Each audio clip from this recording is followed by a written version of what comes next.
Please welcome the incredible Robyn Warner. Hi, everybody. I'm so excited to be here. Our names are very matchy. Renee and Robyn kind of sound funny. And you know what's crazy is like our energy, even. I know we've been talking That's, off camera a little bit, and there's a vibe happening. yeah, like maybe you are a sister. I believe in that, sisters from another dimension Misters, or Earth, or yeah, you mentioned, who knows? Yes, we've met. yeah. We went out for dinner the other night for my friend's 50th birthday. I can't believe my friends are turning 50. And my mom was there. So my mom came, and there's like 10 of us. And she was explaining how she never had friends like that group. And she's like almost 80 years old. She did her entire high school at a boarding school that was run by a bunch of nuns because they're super Catholic. So, like, friendships was just basically out of survival. Mm-hmm. So at that dinner, she was just totally mesmerized by the chatter and the support and the kisses and the hugs and the tears, which to us is like a normal night. She's like, I've never experienced that before. So she found a pad of paper and she started to write adoption papers. And she had all these women sign these papers, Oh. and now they're all sisters because my mom adopted them. Okay, that's adorable. Your I mom's know. adorable. Oh, it's so cute. It was so cute. But it just goes to show, like, I think the biggest threat to the patriarchy is women rising. Oh, oh, girl. If I had a tattoo, that would be right across my throat, right there. Your neighbor would love that Oh, too. yeah. Let's talk about my neighbors. They would definitely. Okay, so tell us a little bit about yourself because you've got quite the experiences and journeys, but what does the world know about you, Robyn? Oh, man. I feel like any woman listening probably can relate to having different versions of you. And when you're writing a book or on a stage or on a podcast, I'm always like, shit, which version do I tell them? Because all of them are so important to who I am now. But in short, first and foremost, I am a mother of 4 beautiful kids. So that is my most sacred and important role. I'm still very much in the raising children. My youngest is 5, my oldest is 13. So I'm still burning casseroles, doing carpool, doing all the things. An extra messy layer to that motherhood is I am divorced from my high school sweetheart, married for almost 15 years. That rocked my world about 4 years ago. Didn't see that coming. And it's been, oh gosh, it's been a little bit of a blur. We've come out of it now, but raising your kids alone is not what I had planned when I built a family of 4. I am a serial entrepreneur, and I, for a long time, had a lot of shame around wanting to fully own that I do a lot of things and I love a lot of things and I'm good at a lot of things. And so I have these separate businesses that for a moment I didn't think actually tied together. And as I've kind of come more into my business self, I realized they actually all are a big ecosystem that works together. And though they're all a little different, they have the main underlining message of calling forward women and helping them rise to their potential, whether that be through my safety and self-defense advocacy. I own a business called Safe by Robyn, and I get to speak to I've spoken on 500 stages and tens of thousands of women, millions online, and I get to help them feel prepared and empowered and capable, whether that's running or hiking alone or taking your children into public or dating, whatever it is. So I love my safety advocacy world. That if I just had to choose one thing and only one thing, I would do that. Then I have my business called The Community, and it's very much what you just kind of spoke on. I've always naturally been the gatherer. And especially through these last 5 years that were really big transitions for me, I could no longer surround myself with women who wanted to gossip. I needed people who wanted to grow. And so I formed a community in person first, and then it's growing quickly online where we have in-person events or online events. But my flagship or keystone experience are these like sisterhood healing retreats all over the world. So I do 5 or 6 a year. I'm going to Alaska next week for a couples version of it. So I branched off into different versions. I did a mommy-daughter retreat this summer with 30 moms and 30 daughters. And we talked about everything that our 12 and 13-year-old girls are struggling with, periods and self-image and, suicidal thoughts and bullying. And it's just the in-person retreats literally give me my life. Like, it is my most favorite thing to do. And I wouldn't be able to do that had I not been divorced, because now I have 14 days of the month where I am stripped from being an in-person mother. So instead of just having a broken heart and not knowing what to do, I get to travel the world, meeting women and helping them step into their power. So that's the community. Then I have a spiritual accessory brand called Multivibes.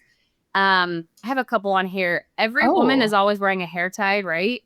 And one time I had these beautiful crystal bracelets because I'm very intentional about what I wear. Everything's ritualistic for me. And I had to use it to pull my beautiful hair up, and it snapped. And this was like a $200 bracelet, and I was so upset.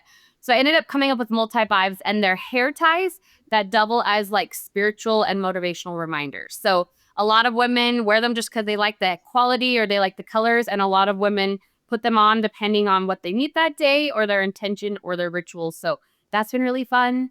And then I do a lot of online stuff. So I have several courses, whether that's my safety course or, growing your platform online, social media, starting passive income streams. I have a lot going on. But when it comes down to it, I just love helping women rise and turning their pain into purpose. I feel like if you can find the parts of your life that have been difficult or hard, use that as a catalyst. Use that as the salt you throw in the water, let it boil and build something amazing. So that's kind of me in a nutshell, I guess. I love that pain into purpose. We actually were chatting about this before, is how we often struggle with finding our why and our purpose.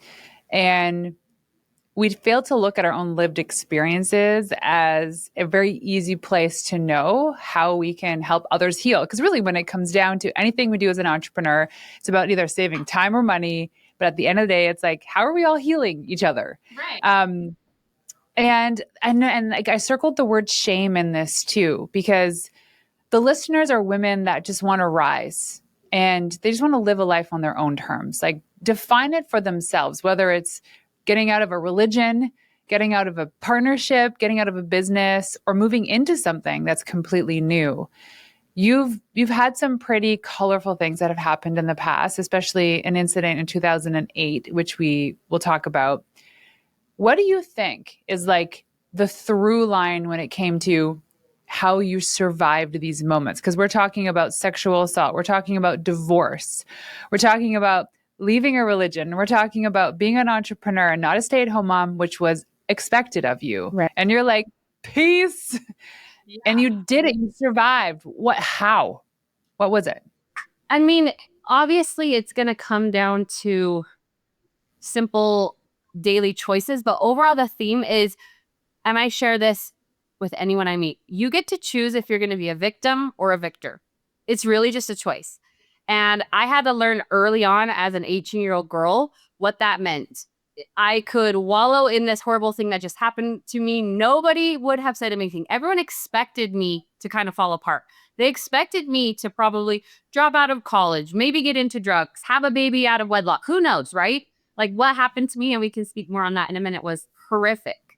And naturally, it's okay to just kind of fall apart. But I decided then and there, and I look back and I had these little moments throughout my life, this one obviously more in my face, where I got to choose like victim or victor. And I consistently chose victor every single time. When I left religion, when I left my spouse, when I had to make all these difficult decisions, it just came down to, do you want to use this and change other people's life? Do you want to heal your own self by helping others heal too? Or do you just want to let this swallow you up and become part of your circumstances? And I just never chose that as an option. And yes, that sounds easy. Of course there was therapy, hundreds of hours. Of course there was forgiveness and all sorts of actual things I had to apply, but you can't even step into that healing or the rising until you choose. And so for me, it's first choose. If you need to be sad for a minute, if you need to, sit on your couch for 3 weeks and cry about your marriage ending, do it. I did that. But eventually you'll have to choose and become the victor. Oh man, I'm just thinking heartbreak. Like, that I've experienced some doozies in my life too, and heartbreak is like the hardest thing to overcome, especially when it's out of nowhere. Oh yeah. And I No. think when we're so defeated and deflated and we think the world is happening to us, as Tony Robbins says, it happens for us. Yes. How do you, like, when you're just like you're drowning in these emotions, and you might have friends and people to help you out, but how did you reframe your thoughts or reframe those moments to be able to just step up, look in the mirror and be like, Robyn, get the F up, let's go? Yeah, I think the first step was allowing my pain and my grief. I'm naturally like a go-getter. I'm very driven and I always have been. And so going through these like life-altering catastrophic events were challenging for me because I don't want to feel pain. I want to get up, move forward. And so my first advice would be feel it, pause long enough to accept it, move through it. Um, and then when I was ready, and so this is actually interesting. I have this little wave on this pendant, and I've never taken this off. I put this on the day I decided to leave my husband close to 5 years ago, and I've never taken it off. And this wave represents a lot for me. I think waves are so beautiful, right? They usher in, but they also can be very dangerous. Like a wave can come crash down. It's all about how you look at it, right? And I always look at this as like ride the wave where it takes you. I don't know if you listen to Pearl Jam. That's actually not who I listen to, but that line is always stuck in with me. Ride the wave where it takes you. But grief for me was like a wave. Like I would be doing so well. My personal confidence would light back up. I felt good in motherhood. My businesses were doing well. And then all of a sudden, this unexpected wave was just futile and over encompassing and just smashed me into the rocks. And after it subsides and you're pretty rocked and broken, you just have to stand back up and embrace the fact that another wave is coming. Either let it knock you down or look at it as the beautiful cleansing wave it can be. So I think accepting reality was super important for me. Like accepting my life was different the moment someone tried to kill me back in 2008. Accepting that my life looks very different now that I'm a divorced mother in Utah. Accepting first, feeling the grief, allowing it to suck, and then moving forward. You cannot move through it without accepting those pieces. And a lot of times I would try to sidestep it or step around it and it would catch up to me anyway. So just acceptance and allowing the process to naturally fold. And then again, just knowing that obviously these things happen for a reason. Why was it me on the trail that day? Why am I the only one in my family who is an entrepreneur, a divorced mom? Like, why me? I just maybe sometimes want to be like everyone else in my neighborhood and in my family. Why am I the only one doing differently? Because maybe I'm the only one who could carry a message the way it needs to. Maybe I was the only one on that trail who could survive that day. So getting up and just choosing to be the victor. I remember my first heartbreak in college because my mom, she came from a very Catholic household. You don't talk about emotions. You don't talk about anything related to being a woman. And this is like college heartbreak. You know, your first big love and you thought you were going to marry the person. And no, and it was mutual in a way, but he's the one that was like, put an end to it. I was so devastated and I moped around the house, as my mom said. Quit moping around the house. And I just didn't know how to shake it. I just didn't know because I couldn't talk to my family about it. And I was just like so sad. And it was, I don't know, maybe 2 weeks after it all happened, she came up to me in her like French accent. She's like, Renee, what day are you going to stop moping around the house? What day? And because I was annoying her. And I was like, I don't know, Tuesday at noon. And I was like, I got to do everything I possibly can from now until that day or that moment to be able to like be happier. And, you know, when you're forced in these situations where it's insulting too, when someone's like, you're not allowed to feel your feels, but 2 weeks was a good enough amount of time. I probably would have just stayed in it had she not put her foot down. Mm-hmm. And I woke up that day. I was like, okay, today's the day that I'm getting past this because my life wasn't about that relationship. Your life wasn't about the things that happened to you. about a divorce, about sexual assault, about going against the expectations of your life. It's really about who you are. And for me, that was it. And like every time you go through these things, it hurts, but it stings less the next time it happens. And even less, you just like plow through it. You're like, poof, no big deal. Someone backed into my car.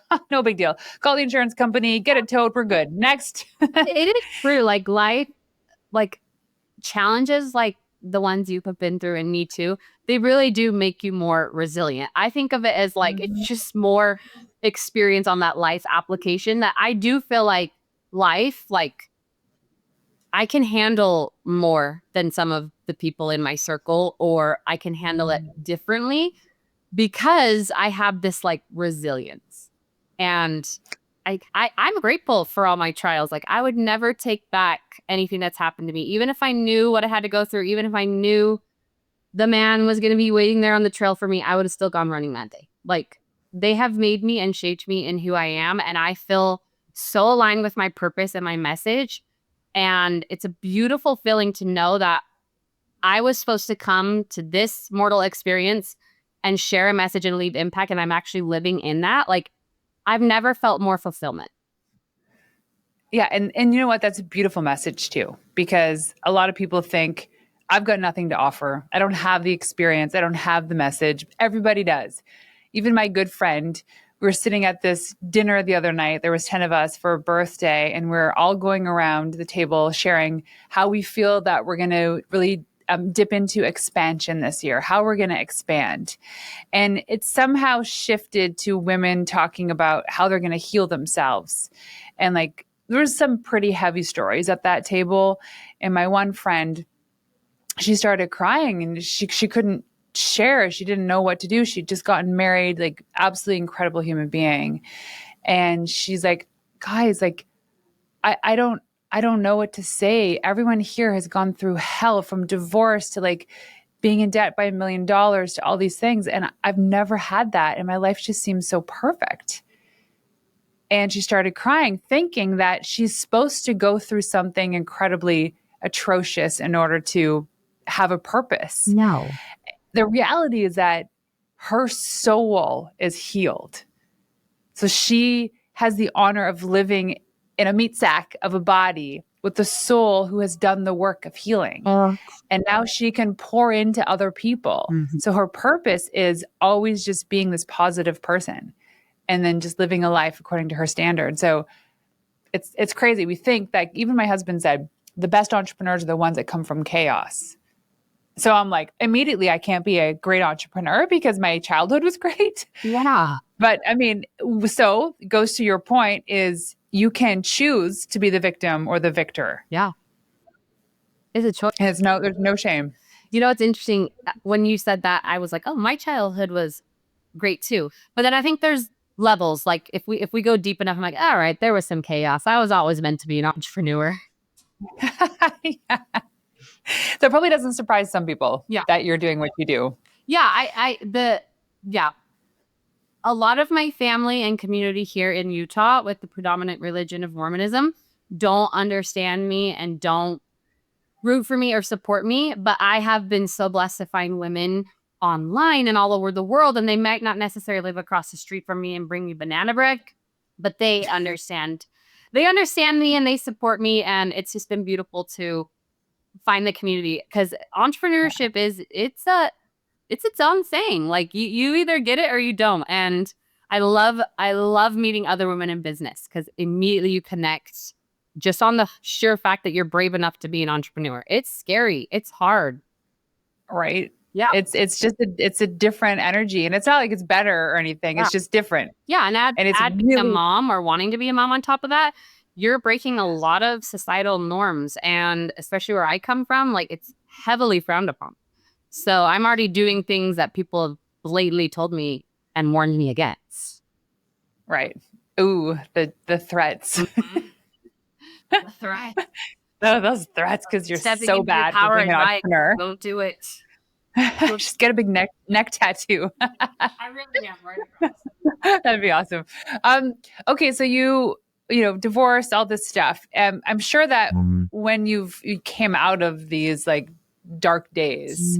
You've had to establish some boundaries with certain people, certain situations. What were the hardest boundaries you had to set?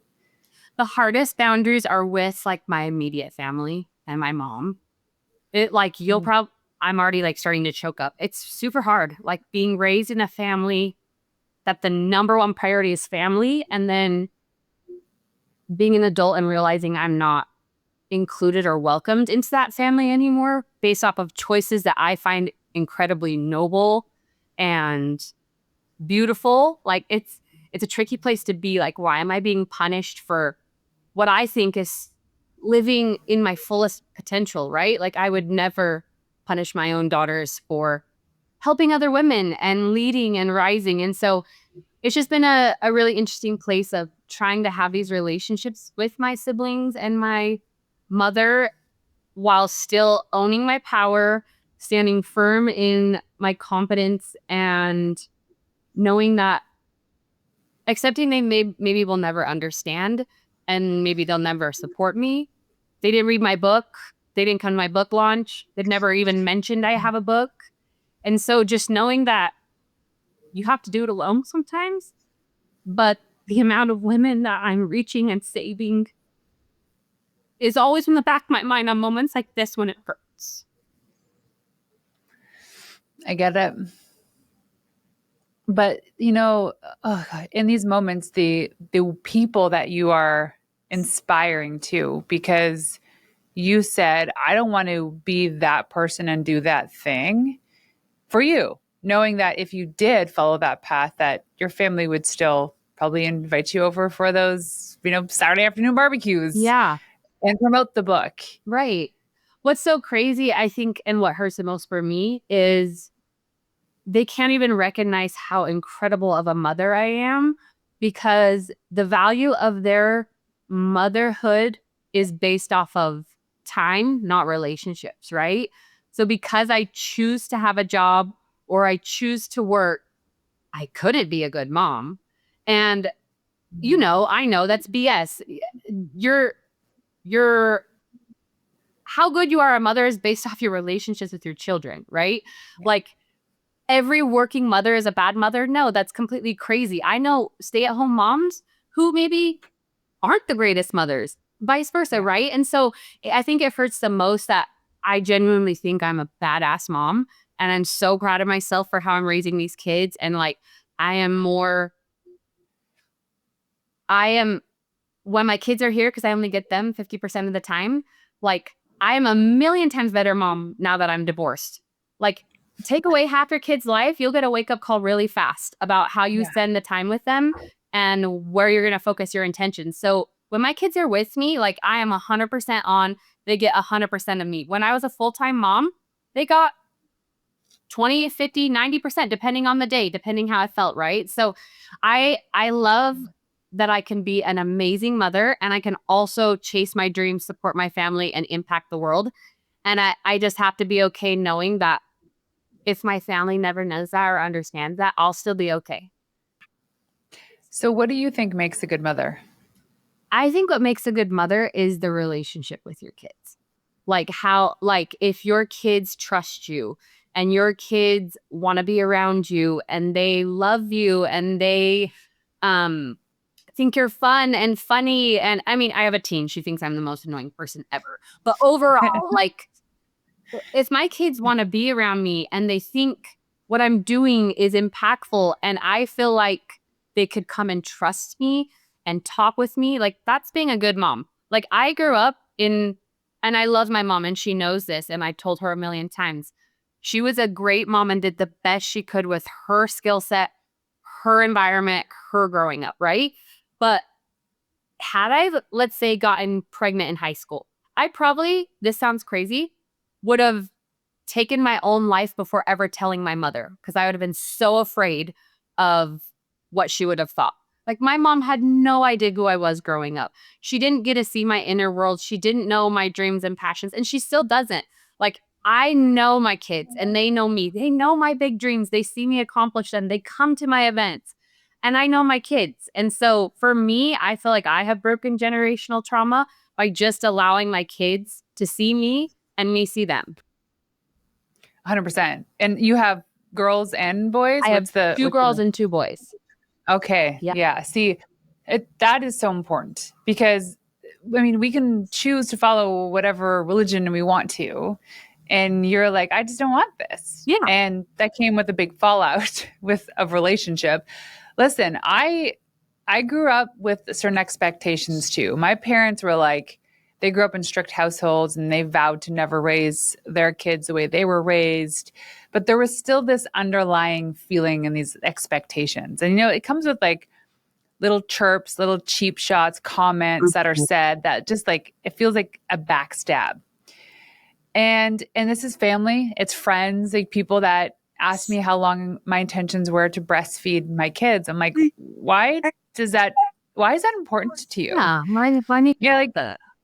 I understand the importance of it, but like there's so many things that didn't allow me to go for as long as I had planned. That being said, there are friends that literally stopped talking to me. I'm like, for what? Because there's nothing wrong with my child. He's perfectly healthy. Right. So I think for me, a great mother is somebody who creates a house that is so safe for their child that they can come home at the end of the day and express exactly how they feel without being judged or gaslit or shut down because like they know that mama's there, mama's going to listen or provide advice. I love that. I couldn't agree more. And they don't need all the fancy things. Yeah. Believe me, they ask. And I was like, if you want it, we'll pay for 50%, but you got to pay for the rest. They're not getting it. To create that safe space, like my oldest started going through puberty and there was like body changes, which I'm like, I have two boys. And I was like, hey, I feel like to my husband, Dan, I was like, you take care of this stuff. They actually wanted to share it with me. They wanted to celebrate. That is actually a really good sign of a good mom. Yeah. And they would laugh at these little changes in their bodies and showing me. And I'm like, I don't think I'm supposed to laugh at this, but it's funny because they're laughing so hard. So I'll laugh too. Yeah. And it's just free. It's funny. And that's the most proud thing as a mother I've ever done is create that safe space. And like, sure, there's times I yell at them. I do. I get frustrated. All these things like textbook, not a great mother. But you ask those boys if they've ever kept deep, dark secrets from me or worried that I get mad. Nope. Because they can share anything with me, anything. And if I don't feel like I have the tools to actually talk about it, we'll say, hey, we'll make a note of this and we'll talk about it at this date. I'll get more information. Or maybe that's something that I talk about with your dad because I don't know. That's so beautiful. You are such a great mother. I can already tell, and I'm not in your house. I don't live in your neighborhood, but you are an incredible mom. I wish you lived in my neighborhood. We'd have a lot of fun. We would have a lot of fun. Our neighbors are old, stuffy people that don't like kids playing with chalk on the road. Like, come on. Like, my neighbors don't like me anymore because I left church. Perfect. But perfect. I still have a friendly hello every time I walk outside. Well, you should, because you're like, you don't care anymore. You're like, go, no fucks given. They're gone. Bye. Like, bye, Sarah. You're welcome here anytime. Just yeah, it's all right. Okay, so I'd love to know about this thing that happened in 2008. Yeah, let's talk about that. Okay, so 2008, I was a freshman at college. Again, I was raised here in Utah in a predominantly Mormon family, so we had a lot of rules, a lot of expectations. Everything was really governed by fear. Like, that's how I was raised. Like, don't do this or you'll die. Don't do this or you won't go to heaven. If you do this, you no longer see God. So everything was super fear-based, which is really interesting that this happened to me. And my mom was also raised fear-based, and some of her fears came from like always worrying about our safety. So I actually was probably more trained or aware than your average 18 or 19-year-old at college. I was very aware.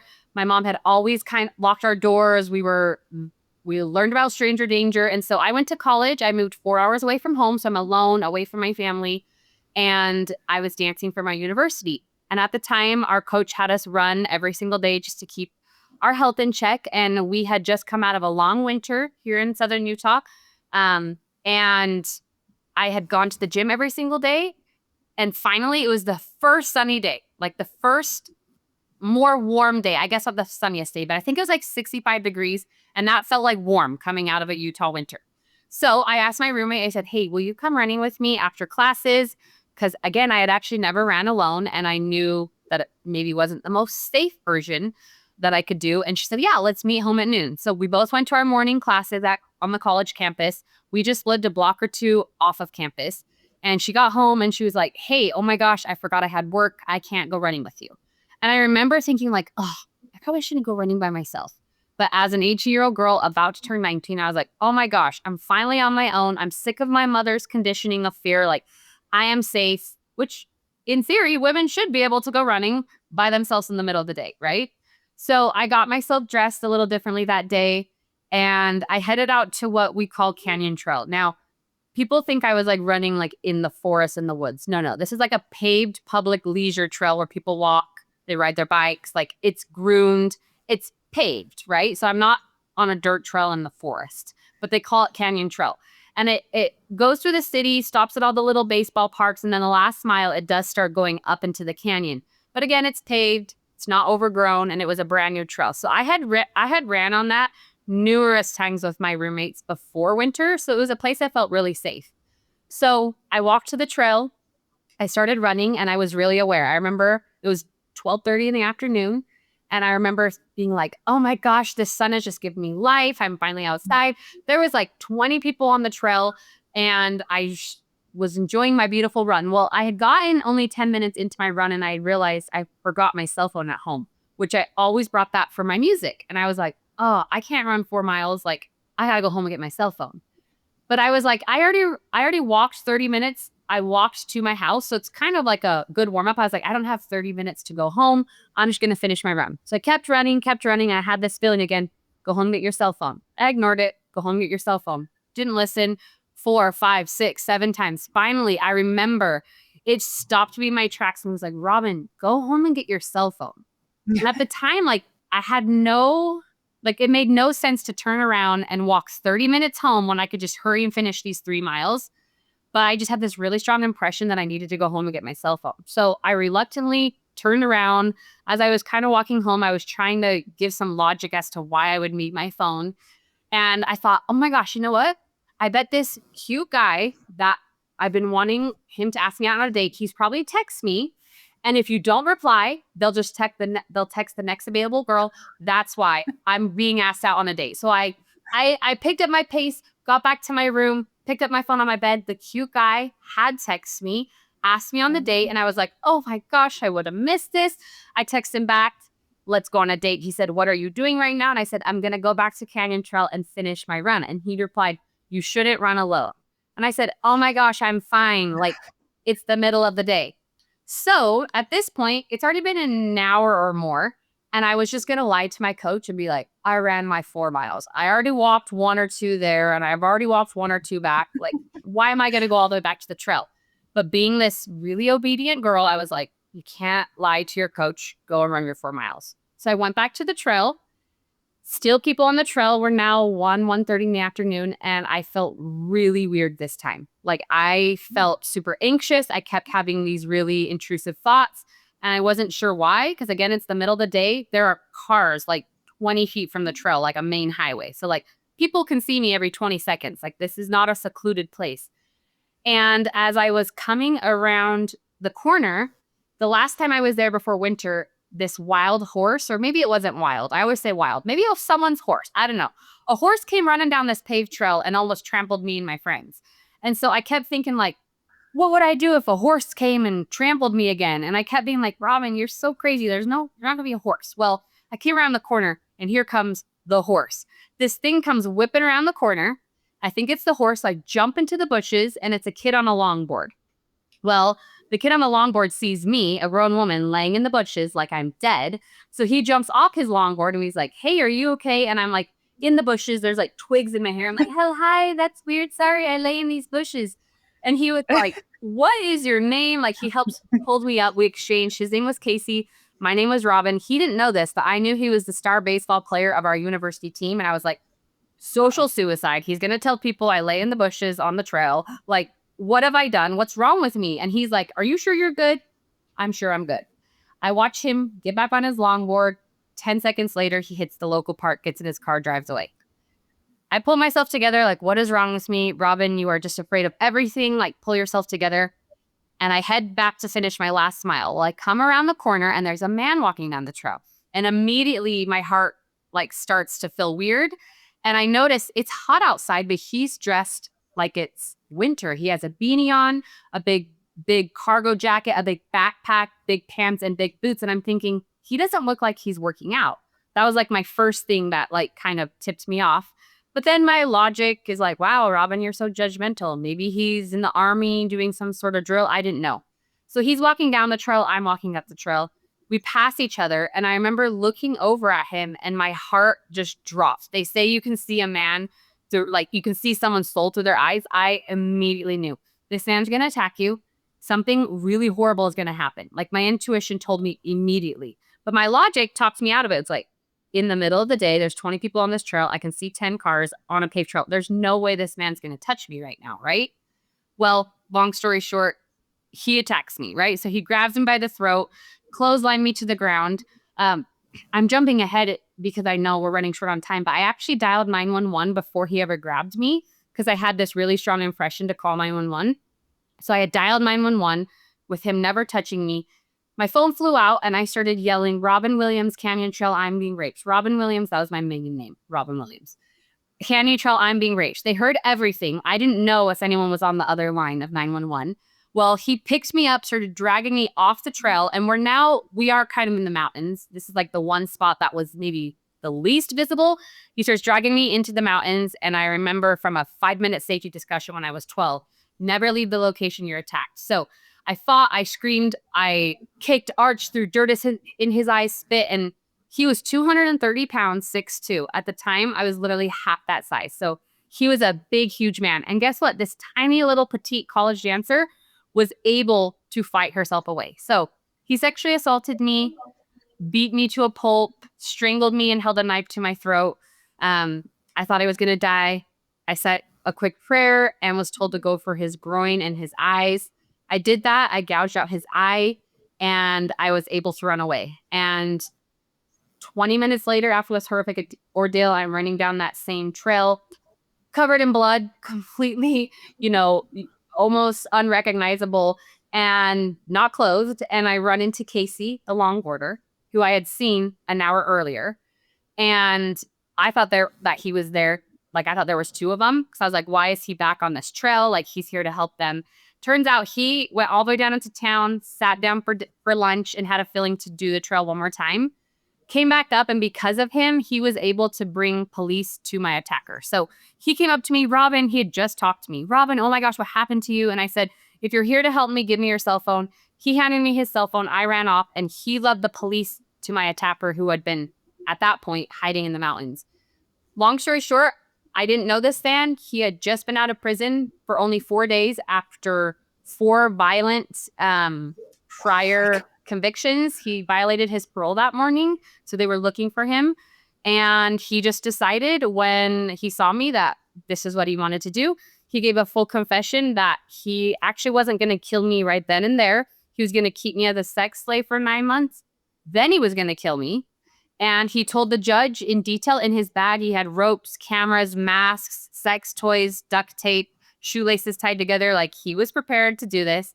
And he was sentenced 15 years to life. He has been there 17 years now. So I get notified every 5 years by the pardon paroles. And we're pretty sure he'll stay there for life because this was his 5th offense. But it's never a guarantee. So he was ready to do this to anybody? Mm-hmm. And you happen to be the chosen one. The chosen one. And there was lots of women on that trail that came later because it was national news. It rocked our whole entire city, who were like, I saw him. Like, I felt weird. I got creepy vibes. And in his confession, he said, like, I had seen 20 other women that day, but when I saw Robyn, like, that was the one. So I didn't know this person. They weren't stalking me. I was just literally in the wrong place at the wrong time. So this Casey guy, time, because this is now, filled my entire purpose and passion, and I wouldn't be the same woman without that experience. So I am grateful. No. And I mean, in that moment, there's no possible way you could have thought that. Oh, no, no. And obviously, like, my life was completely altered for a long time, right? And there Yeah. was lots of logistical and emotional and physical healing that had to be done.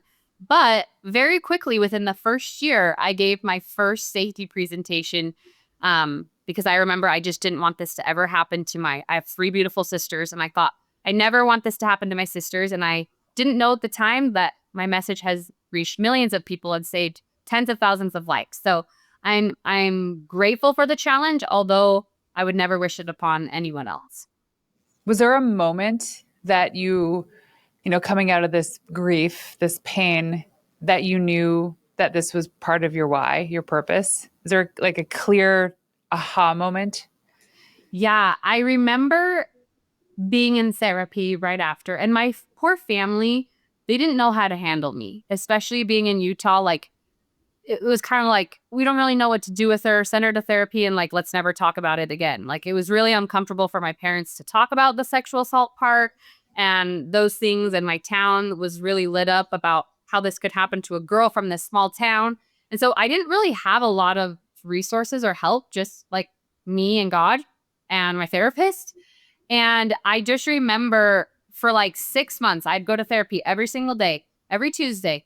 And she would ask me to like reshare what happened. And I never could. I would just cry. For 6 months, I could never speak out what happened to me. And then piece by piece, I'd be able to tell a part of the story, or I'd be able to tell another part of the story. And as I could kind of verbalize it, I realized it was like letting me accept what had really happened and kind of like putting some understanding to what was happening. And then I started to feel better. And I started talking to friends about it. And I realized the more that I was shared, I actually started to heal. And so I remember probably about month 8 after my assault, which I'm still healing physical, spiritually, and emotionally. I thought there's a reason that I was that woman. And I need to go save other women. And the police chief at the time, he and I became really close, and he gave this like statewide presentation about my experience. And I remember sitting in this big auditorium with people, and he was sharing my story. And he said, if there was any other woman on that trail that day, there would be a dead girl. Robyn was the only one who was able to survive this. He's like, I've looked across from many perpetrators and many people, and I've never seen a more inhumane man that like cold-hearted, didn't care about her life or her future. And for Robyn to survive this and actually fight him off and have this resilience, like, this is her calling. And I think that was the moment that I was like, this was meant for me. Like, no one else could have endured this or had that outcome. Like, this is my purpose. Did you ever play those stories in your head before being in that situation? Like, do you ever think there's a part of you that was mentally prepared to deal with this? I've always like that's a really good question. Looking back on like my childhood and leading up to this, I always was a little different than those around me, like kind of a little bit of the black sheep of the family. And so I don't know that I can't remember ever like role playing or having these thoughts, but I knew I was always different because I was always interested in different things than my siblings. And I was really loud and outspoken and funny. And like the rest of my family is like, be quiet, stay in line. Like, my book is actually called Rising. And then the tagline is Fearless Women Rebelling. Because I was always kind of marked the rebellious child, even though I never did anything wrong. Like, I never drank a sip of alcohol. I never snuck out. I never kissed a boy in high school. But like, my personality was rebellious to my family because I was very loud and I didn't want to go to college. I wanted to start a business or these different things. So I was always a little wired differently, but I didn't ever know that type of experience would be in the cards for me. To save your life. Yeah. The black sheep can live another day. Yeah, another day. Oh, yeah. Oh my gosh, it's gnarly. Well, I'm thankful that you're still here. Yeah, I'm Thank you. To be here. And now you have a book and you have a beautiful family and you're just sharing the most beautiful message. Thank you. And I do have one last question for you. Yes. When I ask you, when I ask you what it means to be a wild woman, what is that to you? Ooh, that's a really good question. It's so on brand because I am very wild compared to my upbringing and my family of origin. And wild to me isn't a set of actions like wild, kind of what I was just saying, like wild in the Mormon religion would be like drinking or being sexually promiscuous or doing these things. But I'm wild because like I live so loud. I don't care what other people think about me. So being a wild woman is just like owning your authenticness. Like being loud, being bold, even if it goes against everything you were raised to believe, even if it makes you the blackest of black sheeps, like you stand wild and loud.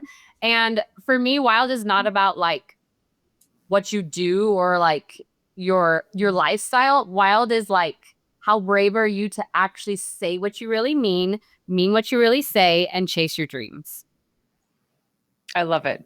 Oh, that's so perfect. Unapologetically you. Yes. Okay, so if listeners want to go online to find you, where can they go? So two places. My website is going to have a lot of all I do a little more organized, and that's robynwarner.co, ROBYNWARNER. Or you can find me on Instagram, and my tag is called A Fly on My Wall. That has its own little story, but you can find me there, and it'll link to my book and my other pages, which is the community and things like that. I love it. Robyn, thank you so much for joining us today.